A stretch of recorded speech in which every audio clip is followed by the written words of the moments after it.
ராய் நம்ம இப்போ இந்த வீடியோ என்ன பார்க்க போகிறோம்னா ரோஸ் பிளான்ட் வந்து எப்படி நடப்பணும்னு பார்க்க போகிறோம். நான் எனக்கு நர்சரியில் ராணி நர்சரி கடன் தான் வாங்கினேன். கே உசிலம்பட்டி பக்கத்தில் இருக்கிற நர்சரி கடனில் இப்போ வந்து 3 செடி 4 செடி வாங்கியிருக்கோம். 4 செடி வாங்கினதில் வந்து ஒருத்தவங்களுக்கு வந்து எங்கள் மாமாவுக்கு வந்து பிறந்த நாள்னால இந்த செடியை கிஃப்டாக கொடுக்க போகிறேன். இது ரோஸ் செடி, அது என்ன கலர்னு தெரியல.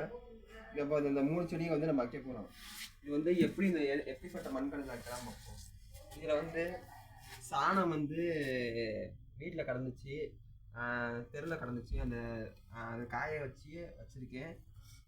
இதில் வந்து மண் வந்து கம்மியாக இருக்கிறதுனால இந்த சணல், இந்த கயறு, இந்த செடி, குப்பை எல்லாத்தையும் போட்டு நல்லா கலந்து வச்சுருக்கேன்.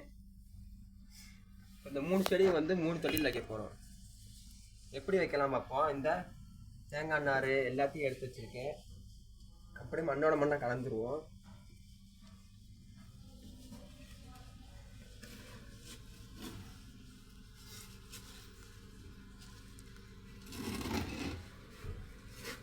செடி வளர்ந்தோடனையும் நல்லா வளர்ந்தோடனையும் உங்களுக்கு இன்னும் நான் அப்டேட் போடுறேன். மண்களை எடுத்து உள்ளே போட்டுக்கலாம்.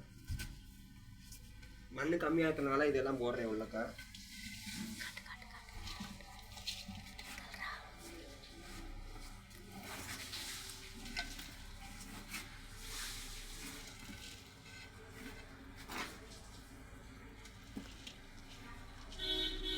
நான் வந்து இயற்கையாக உரத்தை கொடுத்து தான் இந்த செடியெல்லாம் வளர்த்துக்கிட்டு இருந்தேன். அது அவ்வளோவா பூ கொடுக்க மாட்டேங்குன்னு சொல்லி தான் இப்போ செயற்கை உரமாக வந்து பொட்டாசியம் டைபாஸ்பேட், அதாவது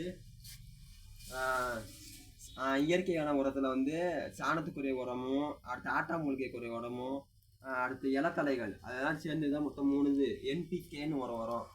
அதை கொடுத்துக்கிட்டு இருக்கேன். இப்போ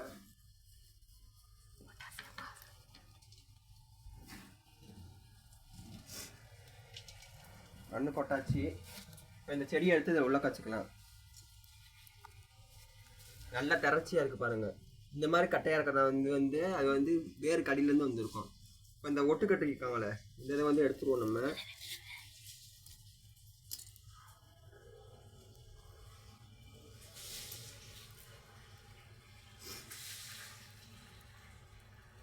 இந்த ஒட்டுக்கட்டின இதை எடுத்து தான் உள்ளக்க வந்து வைக்கணும். அப்போ தான் நல்லா செடி நல்லா இன்னும் கொஞ்சம் திறச்சியாக அழகாக வரும். நிறைய பக்கக்கிளைகளும் நிறைய துளிர்களும் வரும்.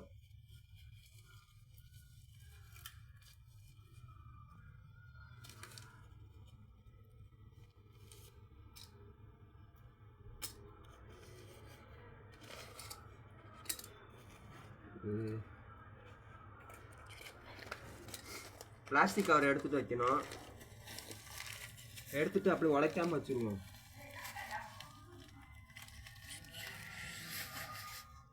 அங்கே அப்படியே உள்ள வச்சுருவோம்.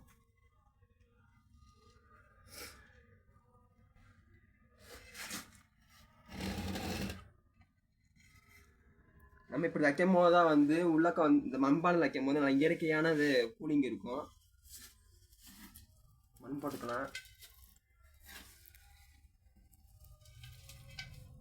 ஒரு தொட்டிக்கு ஒரு செடி மாதிரி தான் வைக்கணும்.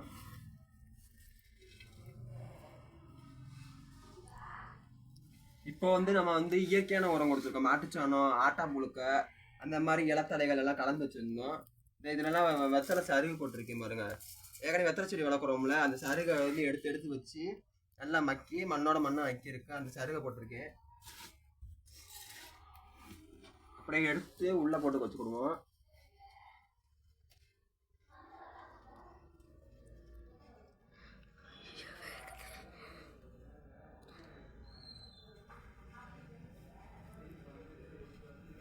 இப்படி வச்சுட்டு இன்னொரு ஒரு முக்கியமான விஷயம் சொல்கிறேன். இப்போ நம்ம வெயில் அடிக்க வந்து செடியோட மண்ணும் ஈரத்தரம் வந்து குறைஞ்சிரும்.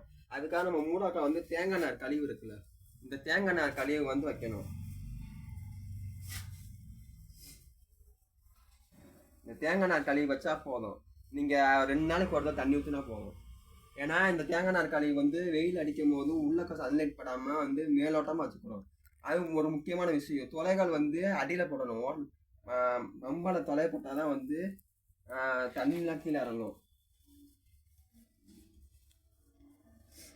அவ்வளோதான், சிம்பிளான விஷயம்தான். இந்த மாதிரி செடி வச்சா போதும், நல்ல செடி வளரும். அடுத்து 15 நாள் கழிச்சு வந்து நான் சொன்ன கெமிக்கல் வரும், என்பிகே வரும், பொட்டாசியம் பாஸ்பரேட், அதை கொடுத்தா போதும். 15 நாளைக்கு ஒரு தடவை அதை கொடுத்தா போதும். இதுக்கு மாதிரி வீடியோவில் காமிச்சிருப்பேன்னு நினைக்கிறேன், அந்த வீடியோவில் காமிச்சது மாதிரி கொடுத்தா போதும், நல்ல செடி வரும். நம்ம அடுத்த சந்திப்போம் ஃப்ரெண்ட்ஸ். பாய்.